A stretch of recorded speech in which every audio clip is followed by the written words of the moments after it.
It is not a matter of debate. If some people have the bad taste to raise the question of the truth of the sacred story, the keepers of the faith do not enter into debate with them. They ignore them or denounce them as blasphemers. It is wrong, blasphemous, and sinful for you to suggest, imply, or help other people come to the conclusion that the U.S. government killed 3,000 of its own citizens.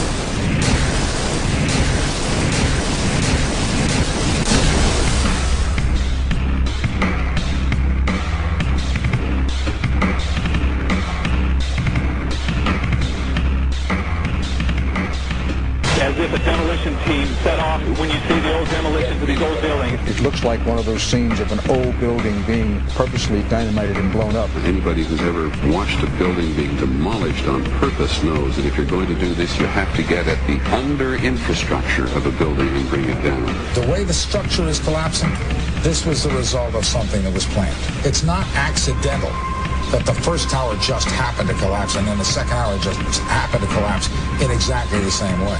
How they accomplished this, we don't know. The building collapsed to dust. You don't find a desk. You don't find a chair. You don't find a telephone, a computer. The biggest piece of a telephone I found was half of the keypad, and it was about this big. What happened to the concrete? The concrete was pulverized from river to river. There was dust powder 2-3 inches thick. The concrete was just pulverized. In addition to those pictures we've all seen too much on television before, when a building was deliberately destroyed by well-placed dynamite to knock it down.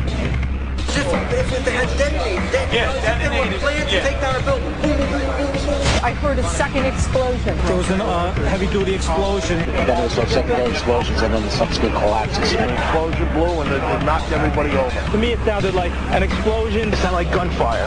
Bang, bang, bang, bang, bang. And then all of a sudden, 3 big explosions. We heard a big explosion coming down. And then the entire top of the building just blew up. We saw some kind of explosion. By the force of the explosions. Big explosion. Blew it back into the 8th floor. Then we get to the lobby. This is a big explosion. The lobby looked as though a bomb had exploded there. A huge explosion now raining debris. It's been a huge explosion. Huge explosion that we all heard and felt. We just witnessed some kind of follow-up explosion. We heard a very loud blast explosion. And a secondary explosion at Tower 1 camp. That is another bomb going off. He thinks that there were actually devices that were planted in the building. Planted in the building.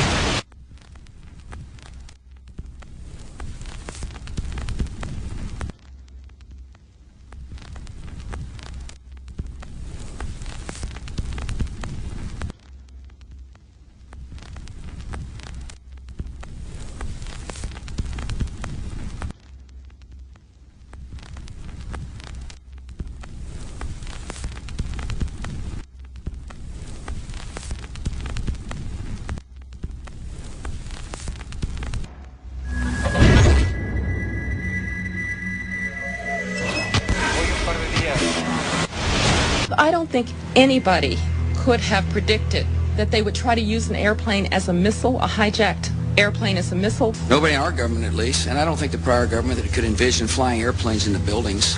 No specific threat involving really domestic operation or involving what happened, obviously, the city's airliner and so. There were no warning signs that I'm aware of. USA Today reports that in the 2 years before the attacks on September the 11th, NORAD conducted exercises using hijacked airliners as weapons. And one target was the World Trade Center.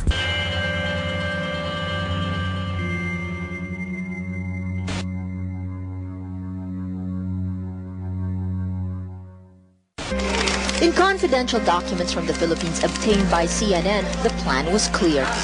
He will board any American commercial aircraft, control its cockpit, and dive it at the CIA headquarters. Other buildings targeted the Pentagon and the World Trade Center.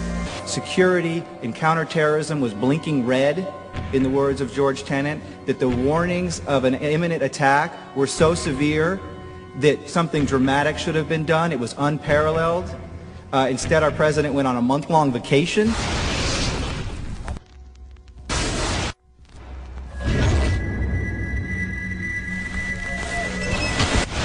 The head of Pakistani intelligence at the ISI, Mahmoud Ahmed, requested Omar Sheikh to wire $100,000 to Mohammed Atta, who was the lead hijacker.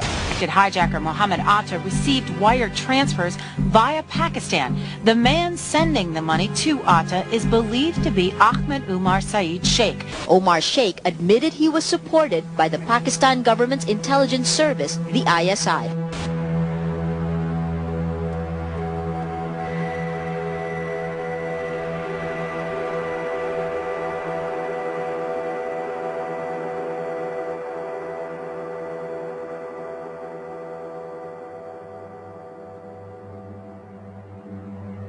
Although we are told that 4 or 5 of the alleged hijackers were on each of the flights. If so, their names should have been on the flight manifests.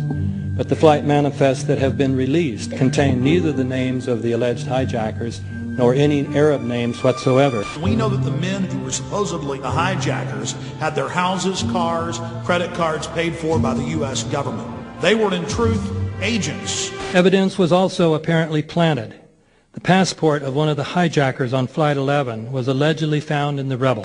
Goes through the fireball, through the side of the plane, and comes down to the ground unscathed. But something happened.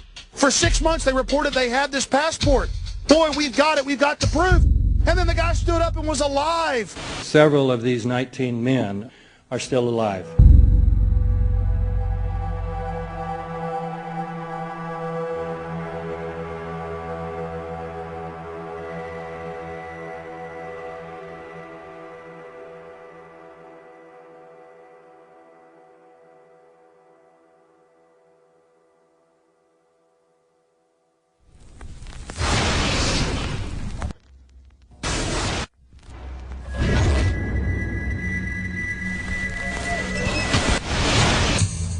Of course we're after Saddam Hussein, bin Laden. He's January 2001, the Bush administration orders the FBI and intelligence agencies to back off investigations involving the bin Laden family, including 2 of Osama bin Laden's relatives, who were living, guess where, in Falls Church, Virginia, right next to CIA headquarters. When he was already America's most wanted criminal, he reportedly spent 2 weeks in the American hospital in Dubai, was treated by an American doctor, and visited by the local CIA agent.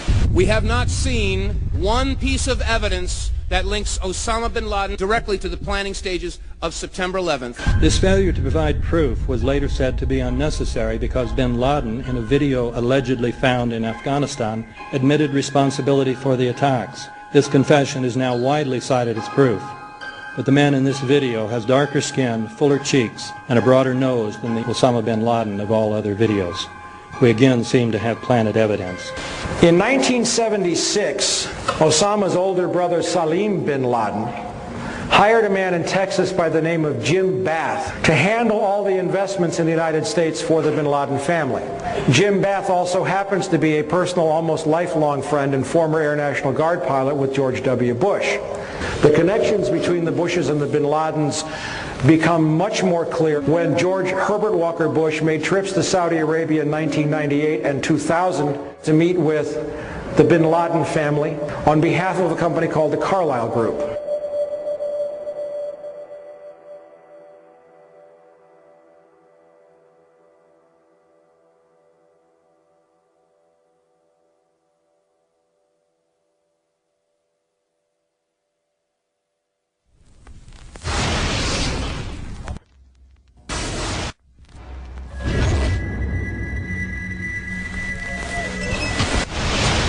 How could anyone fly a 60-ton, 125-foot wide, 44-foot tall plane through this obstacle course? The aircraft, before striking the Pentagon, reportedly executed a 270-degree downward spiral, and yet Hani Hanjour, was known as a